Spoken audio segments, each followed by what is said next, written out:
শুরু হলো সব খবর, কম সময়ে সব খবর একসাথে। যমুনা টেলিভিশনের নিয়মিত এই আয়োজনে আপনাদের সবাইকে স্বাগত জানাচ্ছি। মাসুম রাব্বি। জাতীয় নির্বাচনের আগেই গণভোট ও জুলাই সনদের ভিত্তিতে জাতীয় নির্বাচন সম্পন্ন করার দাবি জানিয়েছে জামায়াতে ইসলামী। অধ্যাদেশ ৯ বিশেষ আদেশের মাধ্যমে জুলাই সনদ বাস্তবায়নে প্রধান উপদেষ্টার প্রতি আহ্বান জানিয়েছে দলটি। প্রধান উপদেষ্টার সাথে বৈঠকে এসব পরামর্শ দেওয়া হয়। একই সাথে কয়েকজন উপদেষ্টার ব্যাপারে আপত্তিও জানিয়েছে তারা। বুধবার সন্ধ্যায় প্রধান উপদেষ্টার বাসভবন যমুনায় ডক্টর মোহাম্মদ ইউনূসের সাথে বৈঠক করতে আসেন জামায়াতে ইসলামীর ৪ সদস্যের প্রতিনিধি দল। নায়েবে আমির ডাক্তার আবদুল্লাহ মোহাম্মদ তাহেরের নেতৃত্বে প্রতিনিধি দলে ছিলেন সেক্রেটারি জেনারেল অধ্যাপক মিয়া গোলাম পরওয়ার, সহকারী সেক্রেটারি জেনারেল রফিকুল ইসলাম খান ও এটিএম মাসুম। প্রধান উপদেষ্টার সঙ্গে দীর্ঘ ১ ঘণ্টা বৈঠক করেন তারা। বৈঠক শেষে নায়েবে আমির আবদুল্লাহ মোহাম্মদ তাহের বলেন, জুলাই সনদ বাস্তবায়ন না হলে রাজনৈতিক দল ও সরকারের চেষ্টা পণ্ডশ্রম হবে। এজন্য প্রধান উপদেষ্টাকে নির্বাহী আদেশের মাধ্যমে জুলাই সনদ বাস্তবায়নের দাবি জানিয়েছেন তারা। জনগণের চাপে সেন্টিমেন্ট দেখে তারা রাজি হয়েছে, কিন্তু প্যাঁচ একটা লাগাই রাখছে। আবার আমরা বলে আসছি যে কোনো প্যাঁচ ট্যাঁচ এখানে আমরা বুঝি না। সহজ সরলভাবে গণভোট আগে হইতে হবে, আলাদা বিষয়। এটা যদি হয় এর ভিত্তিতে নির্বাচন, এটা যদি না হয় এটা মাইনাস করে নির্বাচন, খুব সোজা জিনিস। আইনি ভিত্তি ও বাস্তবায়নের নিশ্চয়তা পেলেই জুলাই সনদে স্বাক্ষর করবে এনসিপি। প্রধান উপদেষ্টার সাথে বৈঠক শেষে এমনটাই জানিয়েছেন দলটির আহ্বায়ক নাহিদ ইসলাম। প্রধান উপদেষ্টার কাছে নির্বাচন কমিশনের পক্ষপাতমূলক আচরণ নিয়ে অভিযোগ এবং ইসি পুনর্গঠনের দাবিও জানিয়েছে এনসিপি। প্রশাসনের দলীয়করণ নিয়েও জানায় আপত্তি। সুষ্ঠু ও নিরপেক্ষ নির্বাচন না হলে সরকার দায় এড়াতে পারবে না বলেও মন্তব্য করেন নাহিদ। সাম্প্রতিক রাজনৈতিক পরিস্থিতি নিয়ে আলোচনা করতে প্রধান উপদেষ্টার বাসভবন যমুনায় বৈঠকে যায় এনসিপির ৪ সদস্যের প্রতিনিধি দল। বৈঠক শেষে ব্রিফিংয়ে আলোচনার বিষয়বস্তু তুলে ধরেন এনসিপির আহ্বায়ক নাহিদ ইসলাম। জানান, জুলাই সনদের আইনি ভিত্তি ও বাস্তবায়নের উপর জোর দিয়েছে তার দল। দলীয় প্রতীক শাপলা নিয়েও নিজেদের অবস্থান তুলে ধরেন নাহিদ ইসলাম।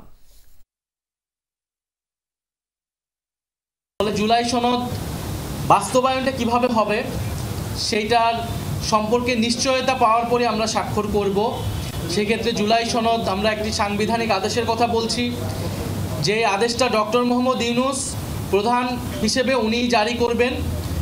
কারণ জুলাই গণ অভ্যুত্থানে জনগণের যে সার্বভৌম ক্ষমতা, সেটার একমাত্র বৈধতা ডক্টর মোহাম্মদ ইউনূসেরই আছে। নির্বাচনের আগে অন্তর্বর্তীকালীন সরকারকে কোনো গুরুত্বপূর্ণ সিদ্ধান্ত না নেওয়ার পরামর্শ দিয়ে উপদেষ্টা পরিষদ থেকে বিতর্কিতদের সরিয়ে দেওয়ার দাবি জানিয়েছেন বিএনপির স্থায়ী কমিটির সদস্য আমির খসরু মাহমুদ চৌধুরী। বলেন, সংবিধানের আলোকে অন্তর্বর্তী সরকারকে তত্ত্বাবধায়ক সরকারের আদলে যেতে হবে। অন্যদিকে সিনিয়র যুগ্ম মহাসচিব রুহুল কবির রিজভী বলেছেন, গুম খুনের অভিযোগে কারাবন্দী সাবেক সেনা কর্মকর্তাদের বিচার যথাযথ নিয়মে হতে হবে। স্বাধীনতা ও সার্বভৌমত্ব রক্ষায় আগামী জাতীয় নির্বাচনের গুরুত্ব নিয়ে আলোচনা সভার আয়োজন করে জাতীয়তাবাদী মুক্তিযোদ্ধা দল। জাতীয় প্রেস ক্লাবে আয়োজিত অনুষ্ঠানে ঘোষিত সময়ে নির্বাচনে জোর দেন মুক্তিযোদ্ধারা। অনুষ্ঠানে আমির খসরু মাহমুদ চৌধুরী বলেন, সরকারের মধ্যে নিরপেক্ষতা না থাকলে অশুভ শক্তি মাথাচাড়া দিয়ে উঠবে, তাই সরকারকে বুঝে শুনে সিদ্ধান্ত নিতে হবে। সংবিধানে যে কেয়ারটেকার সরকারের ভূমিকা দেওয়া আছে, বলা আছে, সেই বৈশিষ্ট্য তাদেরকে এখন থেকে করতে হবে তাদের সমস্ত কর্মকাণ্ডে, এবং আমি মনে করি তাদের কোনো গুরুত্বপূর্ণ সিদ্ধান্ত এখন দেওয়া উচিত না। সবকিছু হচ্ছে আইনি প্রক্রিয়ার ব্যাপার। আইনি প্রক্রিয়াতে যা হওয়ার তাই হচ্ছে বা সেটাই হবে, এবং অবশ্যই সেটা আইনি প্রক্রিয়াই হতে হবে। এখানে কোনো হস্তক্ষেপ বা কোনো মুখ চাওয়াচাওয়ির ব্যাপার থাকবে না। নির্বাচনকালীন সরকার ছোট করা নিয়ে কোনো আলোচনা হয়নি। প্রধান উপদেষ্টার সাথে বৈঠকে কোনো দল এমন দাবিও করেনি বলে জানিয়েছেন আইন উপদেষ্টা ডক্টর আসিফ নজরুল। বলেন, অন্তর্বর্তীকালীন সরকার নিরপেক্ষভাবে দায়িত্ব পালন করছে। বুধবার দুপুরে সচিবালয়ে কথা বলেন তিনি। নির্বাচন নিয়ে অনিশ্চয়তা প্রশ্নে আইন উপদেষ্টা বলেন, রাজনৈতিক দলগুলোর বক্তব্য বিবৃতির কারণে এক্ষেত্রে কিছু বিভ্রান্তি তৈরি হচ্ছে, তবে নির্বাচন নিয়ে কোনো সংশয় নেই। জানান, প্রধান উপদেষ্টার সাথে বৈঠকে বিএনপি তত্ত্বাবধায়ক সরকার চায়নি, তারা সরকারের নিরপেক্ষ ভূমিকার কথা বলেছেন। সরকারের পক্ষ থেকে তাদের আশ্বস্ত করা হয়েছে এবং সরকার নিরপেক্ষভাবেই কাজ করে যাচ্ছে বলেও জানান আসিফ নজরুল। ইন্টারিম সরকারকে তত্ত্বাবধায়ক সরকারের মতো রোল পালন করবে, এটা বলতে তত্ত্বাবধায়ক সরকার আমাদের একটা নিরপেক্ষ ভূমিকা চেয়েছে, ওটা তাদেরকে অ্যাসিওর করা হবে। না না না, এই ধরনের কোনো কিছু আলোচনা হয়নি, এটা উপদেষ্টা পরিষদে আলোচনার বিষয়। এই কি নির্বাচনকালীন সরকার ছোট হবে নাকি এই ধরনের কোনো দাবিও কোনো মহল থেকে উত্থাপিত হয়। মানবতা বিরোধী অপরাধের মামলায় 15 সেনা কর্মকর্তাকে কারাগারে পাঠানোর নির্দেশ দিয়েছেন আন্তর্জাতিক অপরাধ ট্রাইব্যুনাল 1। বিচারপতি মোহাম্মদ গোলাম মুর্তুজা মজুমদারের নেতৃত্বাধীন 3 সদস্যের ট্রাইব্যুনাল বুধবার সকাল 8:30টার দিকে এই আদেশ দেন। হাজির না হওয়ায় সাবেক প্রধানমন্ত্রী শেখ হাসিনা, সাবেক স্বরাষ্ট্রমন্ত্রী আসাদুজ্জামান খান ও মেজর জেনারেল কবিরুল সহ অন্যদের বিরুদ্ধে গ্রেফতারি পরোয়ানা জারি করা হয়েছে। ট্রাইব্যুনাল কার্যক্রম শুরুর আগেই ঊর্ধ্বতন এই সেনা কর্মকর্তাদের শীতাতপ নিয়ন্ত্রিত প্রিজন ভ্যানে হাজির করা হয়। এর আগে ঢাকা সেনানিবাসের সাব জেলে তাদেরকে সেনা হেফাজতে রাখা হয়েছিল। র্যাপিড অ্যাকশন ব্যাটালিয়নের পরিচালিত যে বন্দিশালা ছিল টিএফআই সেল, সেইখানে কিছু বন্দীকে আটক করে রাখা 2016 সাল থেকে 2024 সাল পর্যন্ত 14 জন বন্দীকে সেখানে গুম করে রাখার অভিযোগে যে মামলাটি ছিল, সেখানে 10 জন আসামিকে হাজির করা হয়েছিল। তাদেরকে গ্রেপ্তার দেখিয়ে কারাগারে প্রেরণের নির্দেশ দেওয়া হয়েছে। সেনাবাহিনীর ঊর্ধ্বতন কর্মকর্তারা, সেনাবাহিনীর প্রধান, ওনারা যেভাবে সহযোগিতা করেছেন এটা অত্যন্ত প্রশংসার দাবিদার, এবং তারা আইনের শাসনের প্রতি যেই শ্রদ্ধাবোধ দেখিয়েছেন এটা আমরা খুব পজিটিভলি দেখছি। মানবতা বিরোধী অপরাধ মামলায় শেখ হাসিনা সহ 3 জনের বিরুদ্ধে আসামি পক্ষের যুক্তিতর্ক উপস্থাপন শেষ। আজ যুক্তি খণ্ডন করবে প্রসিকিউশন, এরপর রায়ের জন্য দিন ধার্য করবেন ট্রাইব্যুনাল। বুধবার যুক্তিতর্কে স্টেট ডিফেন্স দাবি করেন শেখ হাসিনা, আসাদুজ্জামান খান কামালের বিরুদ্ধে অপরাধ প্রমাণিত হয়নি। রাজসাক্ষীর জবানবন্দি নিয়েও প্রশ্ন তোলেন, তবে প্রসিকিউশন বলছে রাজসাক্ষীর সাক্ষ্যে শর্ত ও পূর্ণাঙ্গ ঘটনা উন্মোচিত হয়েছে। অভিযোগ গঠনের দিনই এই মামলায় নিজেকে দোষী মেনে রাজসাক্ষী হওয়ার ঘোষণা দেন সাবেক আইজিপি চৌধুরী আবদুল্লাহ আল মামুন। এরপর জবানবন্দিতে জুলাই গণহত্যার ঘটনা প্রবাহ ও দায় ছাড়াও আওয়ামী লীগের আমলে গুম, খুন, বিচার বহির্ভূত হত্যা সহ বিভিন্ন ঘটনা তুলে ধরেন। প্রসিকিউশন হিসাবে আমরা বলেছি যে আমরা তাকে রিলাই করেছি বলে তাকে হোস্টাইল করি না, তার বক্তব্যে ফুল এবং ট্রু ডিসক্লোজার আছে বলে আপাত দৃষ্টিতে আমাদের কাছে মনে হয়েছে। বাকি সিদ্ধান্ত অনারেবল ট্রাইব্যুনালের। রাজসাক্ষীর বলেছি সে নিজেকে বাঁচার জন্য সে অন্যের কাঁধে দোষ দিয়ে বাঁচার চেষ্টা করেছেন। সন্দেহাতীতভাবে রাষ্ট্রপক্ষ এই মামলা প্রমাণ করতে সক্ষম হয় নাই। এই সক্ষম না হওয়ার কারণে আমার আসামিরা খালাস পাবে। গুমের মামলার বিচার প্রক্রিয়া শুরু হওয়ায় সন্তোষ প্রকাশ করেছেন ভুক্তভোগীরা। বলেছেন কেউ যেন আর এমন নির্যাতনের শিকার না হন। অপরাধীদের কোনো রকমের ছাড় না দেওয়ার দাবিও জানান তারা। আন্তর্জাতিক অপরাধ ট্রাইব্যুনালের ভেতরে যখন চলছে গুমের মামলার বিচার প্রক্রিয়া, তখন বাহিরে হাইকোর্টের সামনে বিচারের দাবিতে মানববন্ধন করেছে ভুক্তভোগী পরিবার। বুধবার সকালে গুমের 2 মামলায় 13 জনকে হাজির করা হয় ট্রাইব্যুনালে। আর বিচার শুরুর প্রক্রিয়া দেখতে ট্রাইব্যুনালে হাজির হন দীর্ঘদিন গুম অবস্থা থেকে ফিরে আসা ভুক্তভোগীরা। এখানে গুম করা হয়েছে সম্পূর্ণ রাজনৈতিক উদ্দেশ্য হাসিলের জন্য। দমন পীড়নের ভয়ানক স্টিম রোলার চালিয়েছিল ফ্যাসিস্ট হাসিনা। আমাদের উপর যে কি অন্যায় করা হয়েছে তা আমাদের মুখে কেউ বলতে পারবে না। একদিন যদি কেউ সেখানে রাখা হয় তাহলে বুঝবেন যে তার কি অবস্থা হয়। 25 জন অপরাধীর বিরুদ্ধে ওয়ারেন্ট ইস্যু হয়েছে। এরা একজনও কিন্তু সেনাবাহিনীর অভ্যন্তরে থেকে কোনো অপরাধ করার কারণে ওয়ারেন্ট বের হয়নি। বুধবার আন্তর্জাতিক শ্রম সংস্থার 3টি কনভেনশনে স্বাক্ষর করেছে অন্তর্বর্তীকালীন সরকার। রাষ্ট্রীয় অতিথি ভবন যমুনায় প্রধান উপদেষ্টা প্রফেসর মোহাম্মদ ইউনূসের উপস্থিতিতে শ্রম ও কর্মসংস্থান এবং নৌ পরিবহন মন্ত্রণালয়ের উপদেষ্টা অবসরপ্রাপ্ত brigadier general doctor M Shakhawat Hossain এর 3টি কনভেনশন অনুসমর্থন পত্রে স্বাক্ষর করেন।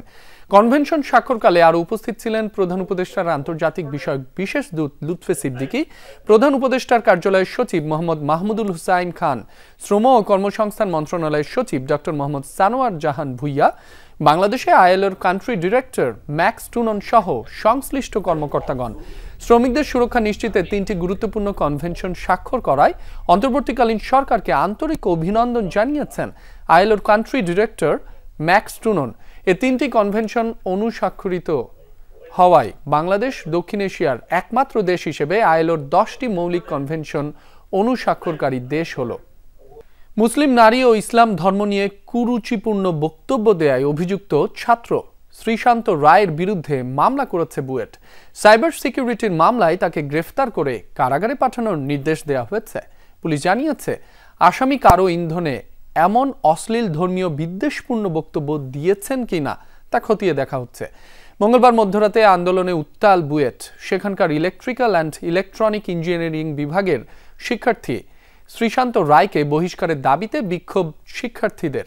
শ্রীশান্তর বিরুদ্ধে অভিযোগ, সামাজিক যোগাযোগ মাধ্যমে রেডিটে তিনি তার সহপাঠী মুসলিম নারীকে নিয়ে অনেক অশ্লীল ও কুরুচিপূর্ণ বক্তব্য পোস্ট দিয়েছেন। ধর্মীয় অনুভূতিতে আঘাত আনার অভিযোগও আছে তার বিরুদ্ধে। শিক্ষার্থীদের আন্দোলনের ফলে রাতেই ওই শিক্ষার্থীকে সাময়িকভাবে বহিষ্কার করে বুয়েট কর্তৃপক্ষ। চকবাজার থানায় মামলাও করে বুয়েট। এ ঘটনার পেছনে আর কেউ আছে কিনা তার তদন্ত চলছে বলে জানায় পুলিশ। সাইবার সিকিউরিটি অ্যাক্টে মামলা হয়েছে, অশালীন বক্তব্য নাম ব্যবহার করেছে। এসব এলিগেশন ছিল। এলিগেশনটা কতটুকু কি, এটার জন্য একটা তদন্ত কমিটি হয়েছে। এই তদন্ত কমিটি কাজ শুরু করলে সেগুলা রিপোর্ট আসলে আমরা স্পেসিফিক্যালি বলতে পারবো। সকালে তার বিরুদ্ধে বুয়েট কর্তৃপক্ষ বাদী হয়ে একটা নিয়মিত মামলা রুজু করেছে। আমরা তাকে সেই মামলায় গ্রেফতার দেখিয়ে বিজ্ঞ আদালতে উপস্থাপন করি এবং তাকে সেখান থেকে জেল হাজতে প্রেরণ করা হয়েছে। কারো চাপের কাছে নতি স্বীকার করবে না কমিশন। আইনের বাইরে কোনো অন্যায় নির্দেশও দেবে না, জানিয়েছেন প্রধান নির্বাচন কমিশনার AMM নাসির উদ্দিন। কমিশনাররা বলেন, আগামী নির্বাচন বাংলাদেশের ইতিহাসে গুরুত্বপূর্ণ। এবারও সুষ্ঠু নির্বাচন দিতে ব্যর্থ হলে বিশ্বের কাছে জাতি হিসেবে নিন্দিত হতে হবে। জানানো হয়, 16 নভেম্বর প্রবাসী ভোটারদের জন্য অ্যাপ চালু হবে। ত্রয়োদশ জাতীয় সংসদ নির্বাচন সামনে রেখে প্রশিক্ষকদের প্রশিক্ষণের অংশ হিসেবে উপজেলা নির্বাহী কর্মকর্তাদের জন্য দুদিনের এই আয়োজন। সুষ্ঠু ও নিরপেক্ষ নির্বাচন আয়োজনের দিক নির্দেশনামূলক বক্তব্য দেন কমিশনাররা। নির্দেশ দেন, নির্বাচনী পরিবেশ তৈরির কাজ এখন থেকেই করতে হবে। নির্ভয়ে এবং নিরপেক্ষভাবে কাজ না করলে কেউ পার পাবে না, হুঁশিয়ারি করেন কমিশনাররা। নিয়োগ জালিয়াতির অভিযোগে যশোর বিজ্ঞান ও প্রযুক্তি বিশ্ববিদ্যালয়ের সাবেক ভিসি আব্দুস সাত্তার, খুলনা প্রকৌশল ও প্রযুক্তি বিশ্ববিদ্যালয়ের সাবেক ভিসি মোহাম্মদ আলমগীর সহ 6 জনের বিরুদ্ধে মামলার অনুমোদন দিয়েছে দুদক। মামলার অন্যান্য আসামির মধ্যে রয়েছেন চট্টগ্রাম বিশ্ববিদ্যালয়ের সাবেক অধ্যাপক বেনু কুমার দে, জাবি প্রবির সাবেক কোষাধ্যক্ষ জামাল হোসেন সহ 6 যোগ্যতা না থাকা সত্ত্বেও জাবি প্রবির সাবেক পরিচালক পরিতোষ কুমার বিশ্বাসকে নিয়োগ দেয় নিয়োগ বোর্ড। অযোগ্য ব্যক্তিকে নিয়োগ দেওয়ায় রাষ্ট্রের ক্ষতি হয়েছে 1,27,00,000 টাকারও বেশি। এদিন দুদকের মামলার আসামি কারিগরি শিক্ষা বোর্ডের প্রোগ্রামার AKM শামসুজ্জামানকে রাজধানীর সেগুনবাগিচা এলাকা থেকে গ্রেফতার করে। পরে তাকে আদালতে সোপর্দ করে সংস্থাটি। আন্তরিক পরিবেশে জানা এবং জানানোর আয়োজন হয়ে গেল যমুনা টেলিভিশন কার্যালয়ে। ঊর্ধ্বতন শতাধিক সামরিক বেসামরিক কর্মকর্তার নানা জিজ্ঞাসা ছিল সংবাদ, ব্রডকাস্ট এবং সম্পাদকীয় নীতি নিয়ে। তারা চোখ দিয়ে দেখেছেন কিভাবে পরিণত হয় একটি সংবাদ, কিভাবে পৌঁছায় দর্শকের চোখের সামনে। আয়োজনে গুরুত্ব পায় জাতীয় নিরাপত্তা, গুজব এবং অপতথ্য রোধ এবং জনসচেতনতার মতো বিষয়গুলো। বাংলাদেশ সহ মোট 19 দেশের 110 জন ঊর্ধ্বতন সামরিক বেসামরিক কর্মকর্তা, সেনা, নৌ, বিমান বাহিনী এবং পুলিশের পাশাপাশি প্রশাসনের এসব কর্মকর্তা ঘুরে দেখলেন যমুনা টেলিভিশন। এনডিসি হিসেবে পরিচিত ন্যাশনাল ডিফেন্স কলেজের আওতায় এই পেশাগত পরিদর্শন। পেশাগত পরিচয়ের বাইরে উদার মনে বোঝার চেষ্টা করলেন ব্রডকাস্ট মিডিয়া। টেলিভিশনের বুম বা সংবাদ পাঠের চেয়ারে বসেও অনুভব করতে চাইলেন রিপোর্টিং বা সংবাদ পাঠ। এর আগের সকালে ন্যাশনাল ডিফেন্স কলেজের senior directing staff rear admiral Golam সাদিকের নেতৃত্বে যমুনা টেলিভিশন কার্যালয়ে আসেন 2025 ব্যাচের অংশগ্রহণকারীরা। আয়োজনে জানানো হয় কিভাবে দেশ ও মানুষের জন্য কাজ করে যাচ্ছে যমুনা টেলিভিশন। প্রশ্নোত্তর পর্বে গুজব, অপতথ্য, জাতীয় নিরাপত্তা, জবাবদিহিতা ও রাজনৈতিক মেরুকরণ সহ বিভিন্ন বিষয়ে সম্পাদকীয় নীতি এবং সম্প্রচার বিষয়ে বিষয়ে জানতে চান কর্মকর্তারা। সময় সীমাবদ্ধতার মধ্যেও উদারভাবে জানানোর চেষ্টা ছিল যমুনার নীতি নির্ধারকদের। Intense threat to the national security. Now, how to deal with these things? Whether your reporters have got any kind of institutional training. In the name of freedom of speech, there are a number of digital social media we can see now. How much have you questioned the current interim government? কিছু জিনিস আমাদের গাইডলাইনে আছে যেগুলো আমরা maintain করি এবং আমাদের পুরো টিম সেটা জানে। মানে কোথাও কোনো অস্থিরতা তৈরি করবে এমন কোনো ভাষা, এমন কোনো অ্যাক্টিভ মানে এমন কোনো কিছু করা যাবে না। যমুনা টেলিভিশন যখন যেটা বলা দরকার তারা বলে, সেটা গত 13-12 বছর যেমন বলেছে, 11 বছর যেমন বলেছে, গত 1 বছরও বলেছে। কিভাবে ছড়ে আপনারা জানেনই, আগে ছিল হচ্ছে অস্ত্রবাজরা কিংবা ডাকাতরা ছুরি নিয়ে যেত, এখন তারা সাইবার স্পেস দিয়ে আসছে। সো সেটা তাদের কাজ, সেটা আসলে not we the journalist. We try to protect them by our weapon, by our system. Always we are against the crime, any kind of crime. টেলিভিশনের প্রধান নির্বাহী কর্মকর্তা ফাহিম আহমেদ জানান, দেশের সার্বভৌমত্ব, জাতীয় নিরাপত্তা ও অপতথ্য রোধে সচেষ্ট যমুনা ভবিষ্যতেও কাজ করে যাবে বস্তুনিষ্ঠভাবে। আমরা আমাদের টেলিভিশনটাকে রাজনীতির বাইরে রাখার সবসময় চেষ্টা করেছি। আমাদের সহকর্মীরাও এটার সাথে একমত এবং আমাদের মালিক পক্ষ আমাদেরকে সেই ফ্রিডমটা দিয়েছে। এটাই হচ্ছে আসলে আমাদের সমস্ত কিছুর বাইরে গিয়ে নিরপেক্ষ থাকা। আধুনিকতার পথে আপনাদের যাত্রা শুরু হোক। আপনাদের হাত দিয়ে বাংলাদেশ তো বটেই, সারা পৃথিবীতে মানুষের কল্যাণ হোক। অনুষ্ঠানে দৈনিক যুগান্তরও দেশ গঠনে গণমাধ্যমের ভূমিকার উপর একটি তথ্যচিত্র উপস্থাপন করে। আহমেদ রেজা, যমুনা নিউজ, ঢাকা। অবৈধ মাছ বাজার উচ্ছেদের সময় ব্রাহ্মণবাড়িয়ায় প্রশাসনের লোকজনের উপর হামলার অভিযোগ উঠেছে। বুধবার দুপুরে ঐতিহ্যবাহী আনন্দবাজারের পুরাতন বাঁশবাজার এলাকায় এ ঘটনা ঘটে। উপজেলা প্রশাসন জানায়, আনন্দবাজারে খাস জমি লিজ দেয়াকে কেন্দ্র করে প্রশাসন ও ব্যবসায়ীদের মাঝে উত্তেজনা বিরাজ করছিল। বন্দোবস্তের জায়গা পরিমাপের জন্য অবৈধ মাছ বাজার উচ্ছেদ করতে গেলে ক্ষুব্ধ ব্যবসায়ীরা হামলা চালায়। আহত হয় অন্তত 12 জন। পরে সেনাবাহিনী, র্যাব ও পুলিশের সহযোগিতায় বেশ কয়েকটি দোকান উচ্ছেদ করা হয়। যদিও সংবাদ সম্মেলনে অভিযোগ অস্বীকার করেছেন ব্যবসায়ীরা। জানান, লিজ বাতিলের দাবিতে ব্যবসায়ীদের আন্দোলন দমাতেই মিথ্যা অভিযোগ করছে প্রশাসন। দলের ভারপ্রাপ্ত চেয়ারম্যান তারেক রহমানের পক্ষ থেকে মাইলস্টোন স্কুল অ্যান্ড কলেজে বিমান দুর্ঘটনায় আহত 7 শিক্ষার্থীর পরিবারকে আর্থিক সহায়তা দিয়েছে বিএনপি। বুধবার বিকেলে জাতীয় বার্ন ইনস্টিটিউটে ক্ষতিগ্রস্ত পরিবারের হাতে বিএনপির পক্ষ থেকে ঢাকা মহানগর উত্তর আহ্বায়ক আমিনুল হক এই সহায়তা তুলে দেন। এ সময় আহত শিক্ষার্থীদের শারীরিক অবস্থার খোঁজখবর নেন উত্তরের সদস্য সচিব। ক্ষতিগ্রস্ত পরিবারের ক্ষতিপূরণ দিতে আদালতের নির্দেশনা বাস্তবায়নে সরকারকে প্রয়োজনীয় উদ্যোগ নেওয়ার আহ্বান জানান আমিনুল হক।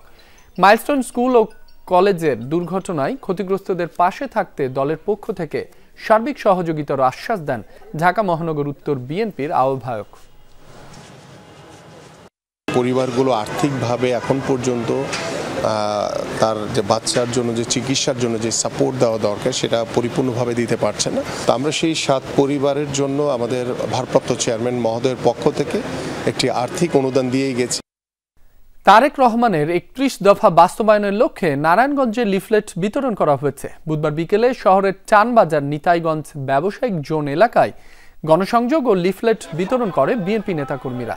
এতে নেতৃত্ব দেন আবু জাফর আহমেদ বাবুল। বলেন, তারেক রহমানের 31 দফার মাধ্যমে দেশে গণতন্ত্র প্রতিষ্ঠা হবে।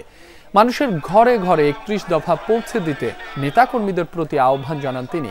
পরে সাবেক কমিশনার প্রয়াত জাহাঙ্গীর আলমের বাসায় যান এবং তার পরিবারের সদস্যদের সাথে কুশল বিনিময় করেন আবু জাফর।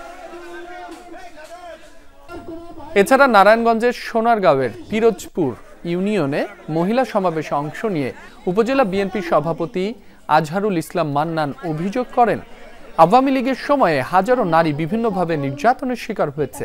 বিএনপি ক্ষমতায় গেলে জনগণের নিরাপত্তা, মর্যাদা ও অধিকার ফিরিয়ে আনা হবে বলেও দাবি করেন তিনি। পরে নারী ভোটারদের মাঝে 31 দফা লিফলেট বিতরণ করা হয়। Portable power solution brand EcoFlow বাংলাদেশে তাদের আনুষ্ঠানিক যাত্রা শুরু করেছে, যেখানে এসিআই মোটরস এই লিডিং টেক কোম্পানির একমাত্র পরিবেশক হিসেবে চুক্তি সম্পাদন করেছে। ইকোফ্লো ও এসিআই মোটরসের এই উদ্যোগের সাথে এবার যুক্ত হলেন বাংলাদেশ ফুটবল দলের অধিনায়ক Jamal Bhuiyan. EcoFlow brand ambassador হিসেবে দায়িত্ব পালন করবেন তিনি। এই উপলক্ষে তেজগাঁওতে ইয়ামাহা ফ্ল্যাগশিপ সেন্টারে চুক্তি স্বাক্ষর অনুষ্ঠান আয়োজিত হয়। অনুষ্ঠানে জামাল ভুঁইয়া ছাড়াও উপস্থিত ছিলেন এসিআই মোটরস ও ইকোফ্লোর শীর্ষ কর্তা ব্যক্তিরা। মালয়েশিয়ার home improvement brand mister DIY বাংলাদেশে তাদের ৮ম স্টোর উদ্বোধন করেছে।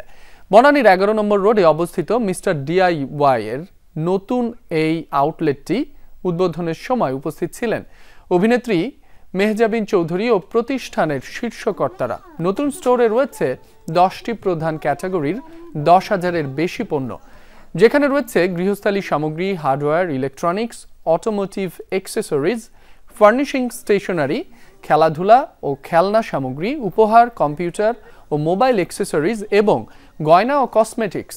শুধু বাংলাদেশই নয়, বর্তমানে বিশ্বজুড়ে 5,000-এর বেশি আউটলেট রয়েছে মিস্টার ডিআইওয়াইয়ের, যেখানে মালয়েশিয়া ছাড়াও রয়েছে Thailand, Indonesia, Philippines, Singapore, Brunei, Bharat, তুরস্ক, স্পেন, দক্ষিণ আফ্রিকা সহ আরও অনেক দেশ। তিস্তা মহাপরিকল্পনা বাস্তবায়নের দাবিতে জামালপুর বিজ্ঞান ও প্রযুক্তি বিশ্ববিদ্যালয়ে মশাল মিছিল করেছে শিক্ষার্থীরা। বুধবার রাতে বিশ্ববিদ্যালয়ের রংপুর বিভাগ ছাত্র কল্যাণ পরিষদের ব্যানারে এই কর্মসূচির আয়োজন করা হয়।